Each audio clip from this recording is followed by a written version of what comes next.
ছেলেবেলা। এবার ছেলেবেলার বিষয়ে আর কি বলি, অত্যন্ত বিশেষ হয় এই ছেলেবেলা। সেই সময়ের অনেক কথা আমাদের আজও মনে আছে আর সারা জীবন মনে থাকবে। এমন কোনো কথা, যেমন কিছু একটা ঠাট্টা করেছিলাম, যাতে মাতা পিতা এত রেগে গেছিলেন যে সেদিন হয়তো আমাদের খেতেই দেননি।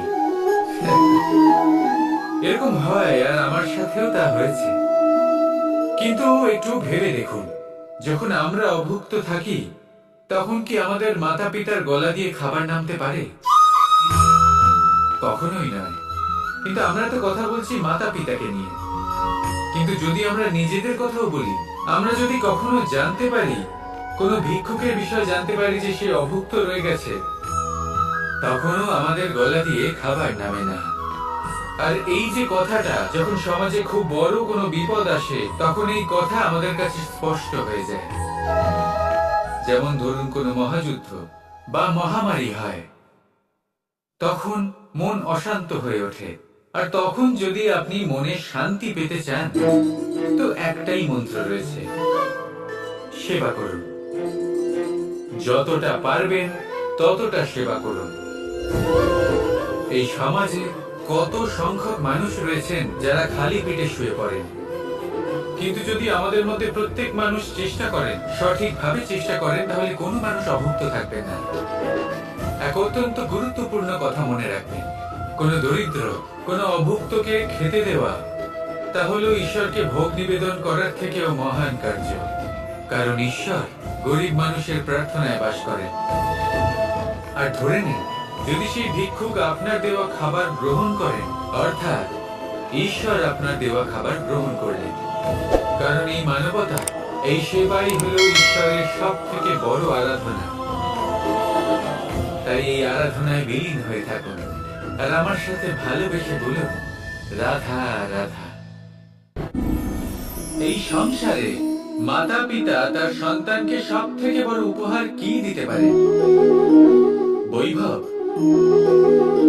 সুযোগ সুবিধা, বাড়ি, নাকি আশেপাশের পরিবেশ? এই সংসারে মাতা পিতা তার সন্তানকে সব থেকে বড় উপহার শিক্ষা দিতে পারেন। কিন্তু তার জন্য সময়ের প্রয়োজন হয়। এবার এই সময় অত্যন্ত অদ্ভুত। সময়ের ধারণা সবার রয়েছে। কখনো কখনো কিছু কঠিন সময় বরদানের মতো আমাদের সম্মুখে আসে। এরকম কোন সমস্যার কথা যদি আমি বলি, যেমন যুদ্ধ, মহামারী, মহা অসুখ, এরকম সময় আমাদের কাছে যথেষ্ট সময় থাকে। এই সময় আমরা চিন্তা করি, ভয়ভীত হই, কে জানে কত সম্পত্তির ক্ষয়ক্ষতি হবে। এবার এই সময় কিভাবে কাটিয়ে ওঠা যায়? অশুভ চিন্তা তার মনের মধ্যে বাসা বাঁধে। সে বুঝতে পারে না সে কি করবে। আমি বলবো, চিন্তা ত্যাগ করুন, এই ভয়কে ত্যাগ করুন।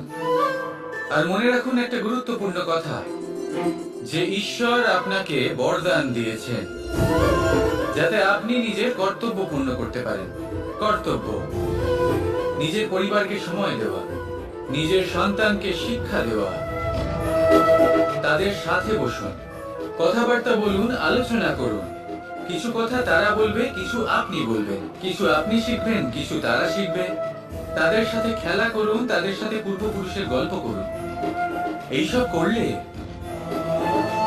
তাতে না শুধু তাদের ভবিষ্যৎ উজ্জ্বল হবে, বরং আপনিও সন্তুষ্টি পাবেন। ভয়ভীত হবেন না। আজ বর্তমানে আপনি কি করতে পারেন যাতে আপনার বর্তমান সঠিক হবে এবং ভবিষ্যৎ উজ্জ্বল হবে, তাতে একাগ্র হন। সব কিছু শুভ হবে। রাধা রাধা। কখনো ভেবে দেখেছেন মানুষকেই এই সংসারে সর্বশ্রেষ্ঠ প্রাণী কেন বলা হয়?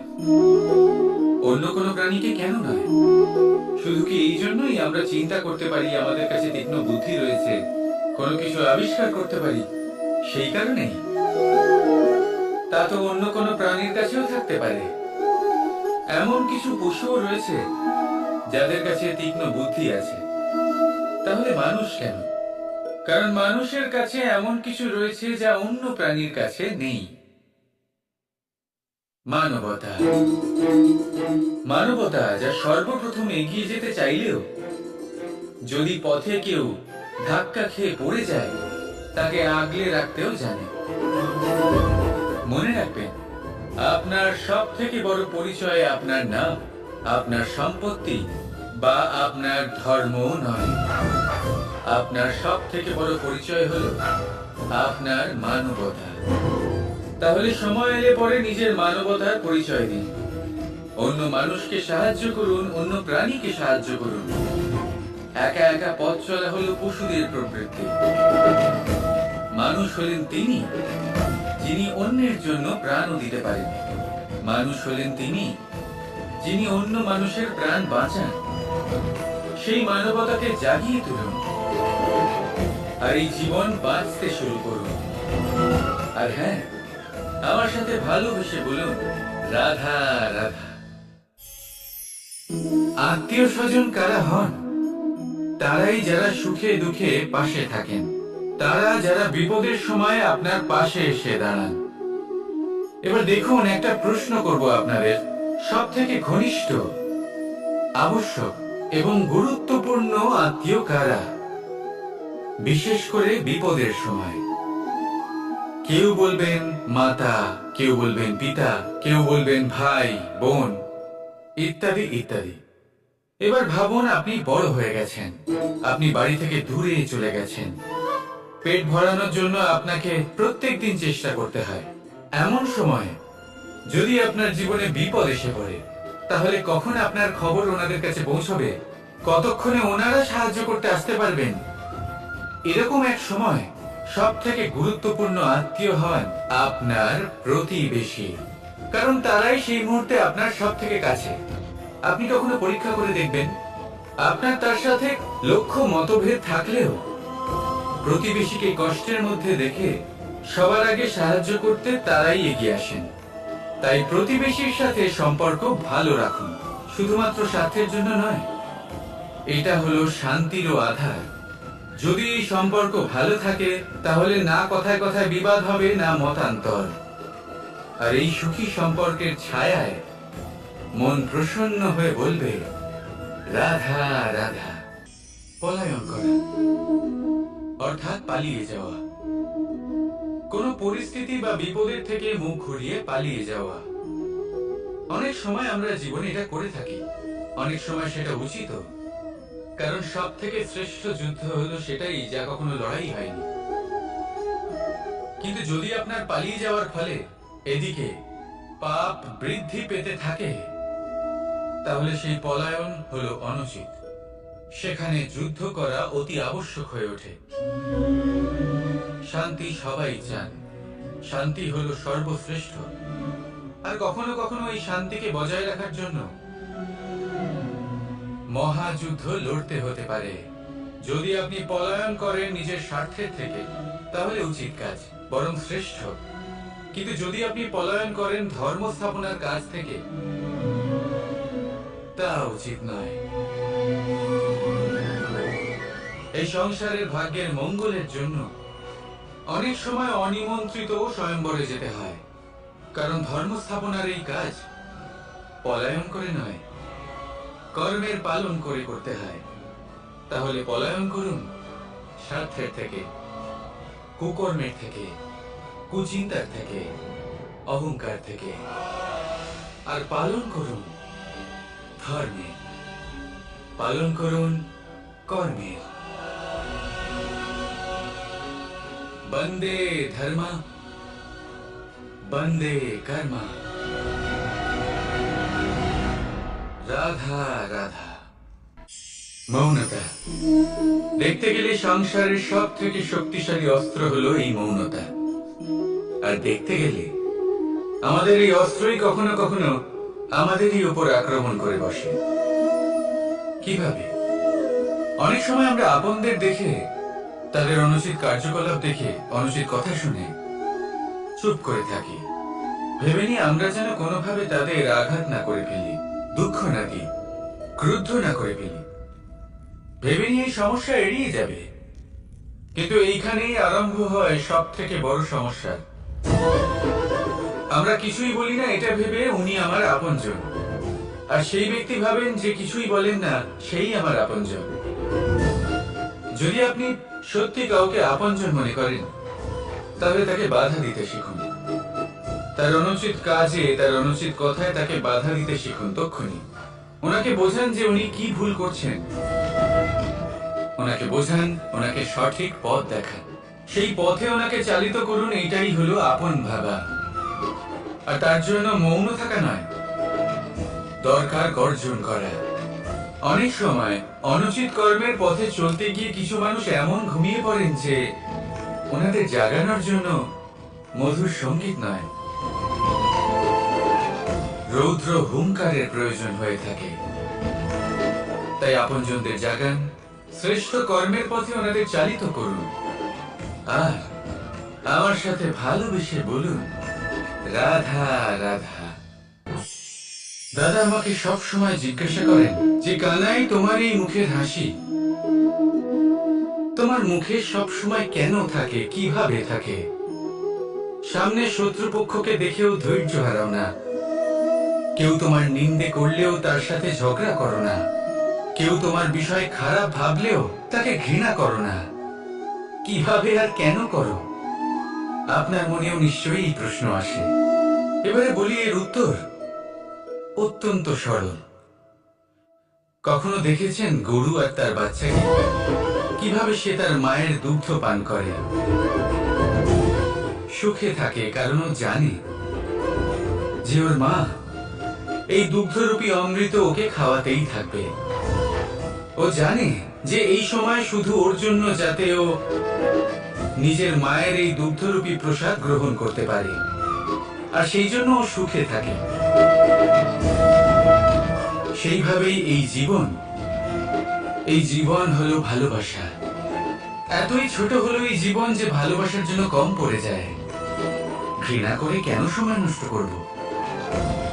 আমি এটাই করি, আপনিও এটাই করুন। ভালোবাসুন, সবার মধ্যে ভালোবাসা ছড়ান, আর এই ভালোবাসার সাথেই বলুন, রাধা রাধা। কি ভাবছেন? আজ কৃষ্ণ রথীর স্থানে বসে আছে, যেখানে ওর সারথীর স্থানে বসা উচিত ছিল। এটাই ভাবছিলেন তো? অনেক সময় এমন হয় যে আমরা যা দেখছি তা সত্যি হয় না। যেমন সূর্যকে আমরা দেখতে পাই কারণ তাকে দেখা যায়। তবে সত্যি হলো এটাই যে আমরা সূর্যকে দেখতে পাই কারণ আমরা সূর্যকে দেখি। এবার নিজের চোখ বুজে ফেলুন। এবার দিন না রাত কিছুই যায় আসে না। ঠিক সেইভাবে ধর্ম স্থাপনের এই কাজে, ধর্মের এই পথে আমি সারথি নই, আমি হলাম রথী। আর আমি খুঁজে চলেছি সেই সারথি যিনি ধর্ম, কর্ম এবং ভক্তিতে পরিপূর্ণ। ধর্ম যা আপনাকে সঠিক পথে চালনা করে, কর্ম যা আপনাকে পরিশ্রম করায়, আর ভক্তি তাকে সেই পথ থেকে বিচলিত হতে দেয় না। আজ পর্যন্ত আমি সবার সখা ছিলাম, সবাইকে সঠিক পথে চালনা করতাম। এবার আমি খুঁজে চলেছি সেই ব্যক্তিকে যিনি আমার সখা হবেন আর ধর্ম স্থাপনের এই শুভ কাজে আমার সাথী হবেন।